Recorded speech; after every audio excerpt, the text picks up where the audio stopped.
আমার বাপ যেদিন মারা যায়, বাপের মৃতদেহ সামনে থুয়ে শোকলিক আমি কষ্ণ। আমার বাপ যার কাছ থেকে টাকা ধার লিছে বা যাই যাই টাকা পায়, শোকলি আমার কাছে জানাবেন, আমি শোকলি ঋণ শোধ করে দেবো। এই কথা শোনার সাথে সাথে আমার বোন হাত ঝাঁকিতে কলো, ভাই তুই শোধ করবো কেঙ্গা করে? তুই তো আজ 5 বছর ধরে চাকরি নাই, বেকার থাকে এতগুলো টাকা তুই কেঙ্গা করে শোধ করবো? বোনকে আমি আস্তে আস্তে অভয় দিয়ে কোনো চিন্তা করিস না বোন, বাপের সব ঋণ আমি শোধ করে দেবো, 1 টাকাও ব্যাংকে থমো না।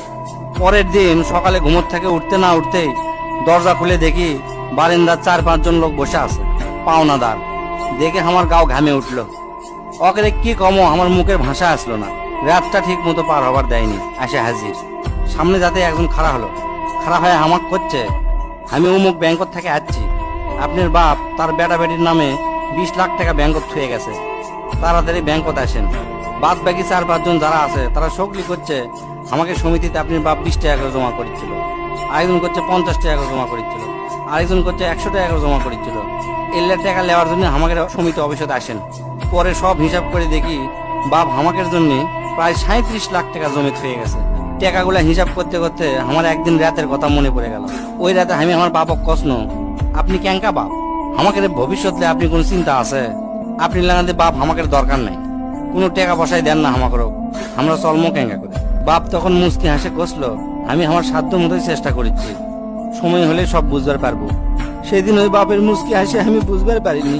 সেই দিন রাত ঠিকই আছে, কিন্তু বাপটা আমার নাই। মাঝে মাঝে রাতের বেলা আকাশের দিকে তাকে কই, বাবা আজ পর্যন্ত তোমাকে বুঝতে পারলাম না, তোমার উপর খালি রাগই করে গেছি, কিন্তু তোমাকে জোরে ধরে কোনোদিন আই লাভ ইউ করতে পারলাম না। আজ বুঝিচ্ছি, কৃষক তুমি 1 শার্ট পরে 3 বছর পার করেছিলা, কৃষক তুমি 1 স্যান্ডেল 32 বার সেলাই করেছিলা, তোমার কাছে ক্ষমা চাওয়ার সময়টাও দিলা না। আমাকে তুমি মাফ করে দিও আব্বা, জীবনে তোমার সাথে অনেক বেয়াদবি করছি। তার কয়েকদিন পর খোঁজলে দেখি আমার বাপ কারো কাছে 1 টাকাও বাকি করেনি, 1 টাকাও ঋণ করেনি, বরং অনেক মানুষক টাকা ধার দিছে, তারা এসে দিয়ে গেছে। তাই তোর হাত পাও ধরে কই, দোস্তরা তোকে বাপ অনেকেই বেঁচে আছে, বাপের সাথে কোনোদিন বেয়াদবি করবো না। বাপ যে কি ভালোবাসে এখন বুঝবো না, পরে বুঝবো দোস্তরা।